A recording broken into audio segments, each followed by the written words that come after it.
País virtual versus país real. ¿Siempre fue así?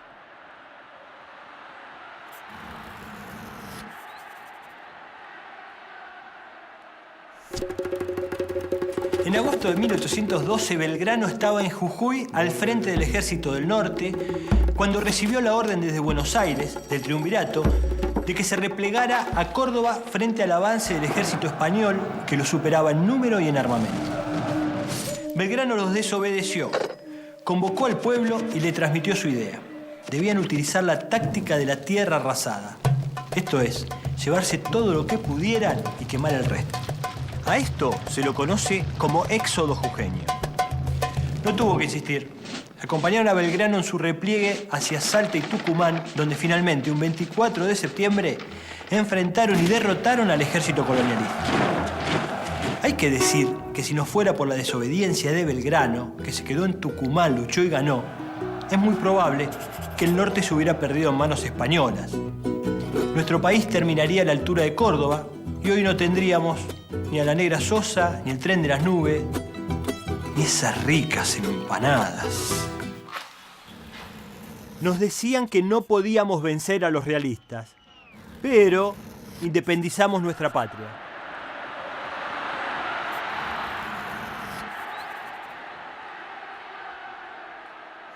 Estamos en 1943. Y esa alianza entre oligarquía y milicos antinacionales se empezaba a resquebrajar. Ya se notaba la presión de abajo. Encima, un coronel, desde la Secretaría de Trabajo de la Nación, impulsó reformas sociales y laborales, como el Estatuto del Peón Rural, que había enojado al extremo a empresarios y terratenientes. Imagínate, presionaron y presionaron, hasta que los propios compañeros de Perón en el gobierno se asustaron, lo obligaron a dejar sus cargos y terminó preso. Todos creyeron que Perón era historia. Hasta el propio Perón pensó que estaba acabado. Lo que no sabían era que una gran parte del pueblo saldría a la calle a pelear por Perón. El 17 de octubre del 45 fueron llegando a Plaza de Mayo columnas y columnas de obreros y empleados para reclamar la libertad de Perón. La multitud era tan incalculable como entusiasta, y muchos, que venían caminando de lo más profundo del conurbano bonaerense, se arremangaron los pantalones y refrescaron sus pies, ¿dónde? En la fuente central de la plaza. ¡Qué horror! ¿De qué sirvió la feroz campaña de prensa motorizada por la embajada yanqui y algunos grupos políticos locales? De nada. Nos querían convencer que vivíamos en una tiranía, pero conquistamos los derechos de los trabajadores.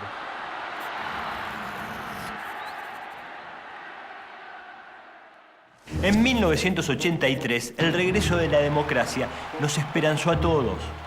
Sin embargo, la dictadura, además de una deuda externa monstruosa, había dejado un grupo de empresarios tan, pero tan poderosos que habían llegado a tener más influencia incluso que el propio gobierno elegido por la gente.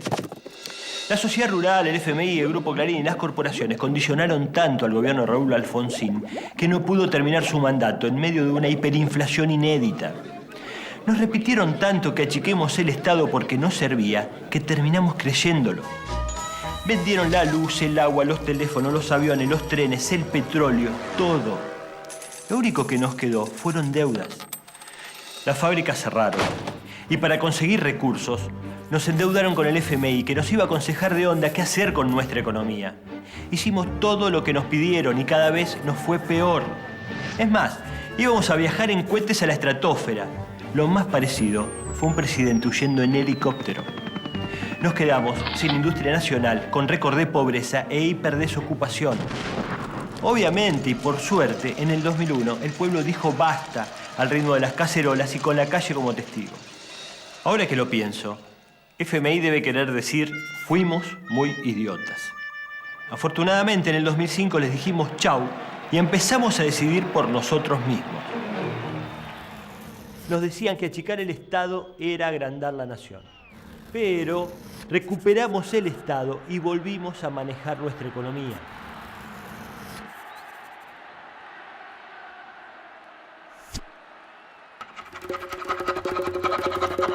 Desde el siglo XIX los países latinoamericanos tuvieron habitualmente política de desconfianza hacia sus vecinos.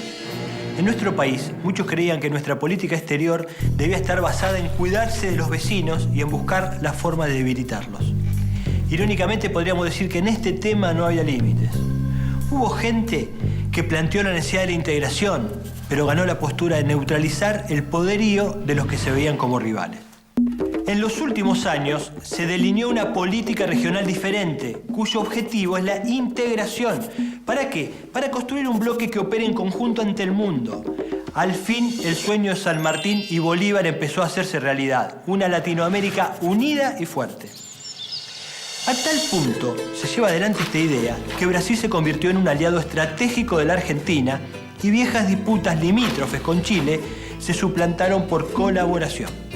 La política exterior actual se basa en la integración regional, dejando atrás las ideas de competencia sin sentido. Es más, el apoyo latinoamericano al reclamo argentino por Malvinas es solo un ejemplo de una tendencia fundamental. Incluso hoy podemos ver cómo las cosas cambiaron y las convenciones de presidentes latinoamericanos parecen más una salida de amigos que una reunión protocolar.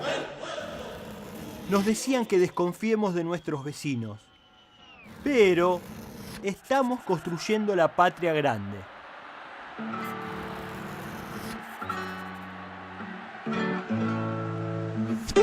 Si te fijas bien, ante cada acontecimiento histórico de nuestro país aparecieron por lo menos dos versiones distintas de lo que nos convenía o de lo que no nos convenía. Que los ingleses nos dijeran en 1806 que nos convenía ser su colonia, o en 1845 que nuestros ríos no tenían que ser nuestros, y que ahora nos pidan que respetemos la autodeterminación de un grupo de habitantes implantado luego de una ocupación militar sobre nuestras tierras. Es lógico, son ingleses. No. Lo loco es que siempre haya habido quienes decían lo mismo viviendo acá y siendo parte de nuestro pueblo. Nos han querido convencer de cada cosa. Por suerte, no le dimos bola y confiamos en nuestro propio criterio. A Belgrano no le importó que dijeran que no diera la lucha por nuestro territorio en el norte. A Rosas y a Mansilla no les importó que algunos dijeran que nuestros ríos tenían que ser libres de nosotros mismos. A los trabajadores no les importó que dijeran que Perón era un tirano o un demagogo. A Evita no le importó que dijeran que las mujeres no podían votar. Y a las madres tampoco les importó que dijeran que estaban locas y que los desaparecidos sencillamente no existían. Gracias a que Néstor desconfió de los que decían que a Estados Unidos no se le podía decir nada porque era un país grande y todopoderoso, y nosotros uno pequeñito, pudimos decirle no al ALCA y al FMI, y fortalecer en cambio los intereses regionales de América Latina. Y si nos quedábamos con el bombardeo mediático que nos tiraron los dueños de los grupos monopólicos que se oponían a la democratización de los medios, hoy seguramente no podríamos disfrutar, por ejemplo, de la pluralidad de voces que garantiza la Ley de Servicio de Comunicación Audiovisual. Y mirá si Cristina le hacía caso a los diarios y a los comentaristas de radio y televisión que desde muy tempranísimo nos asustaban con que si estatizábamos la CFJP no habría más jubilaciones para nadie. Por suerte no le dimos mucha bolilla y ahora tenemos más jubilados y con mejores jubilaciones. Y por si fuera poco, pudimos otorgar la asignación universal por hijo. Siempre fue así, un mismo hecho y dos o más interpretaciones. Si no, fíjate el festejo del primer centenario de la patria. Nos decían que éramos una potencia mundial y mientras los ricos festejaban, la gente no podía salir a la calle porque había estado de sitio. En cambio, el bicentenario, hace poquito, ¿te acordás? Lo festejamos todos. Todos ellos y muchos más confiaron en que nuestro pueblo puede y debe tener un criterio propio, que surja de nuestro propio sentido común y que defienda nuestros intereses, los intereses argentinos y latinoamericanos. Los pueblos, cuando desarrollan su propio pensamiento, son más libres, más soberanos y, sobre todas las cosas, mucho más felices. Nos decían, nos dicen, pensemos y hagamos. Argentina, un mundo de ideas transformadoras.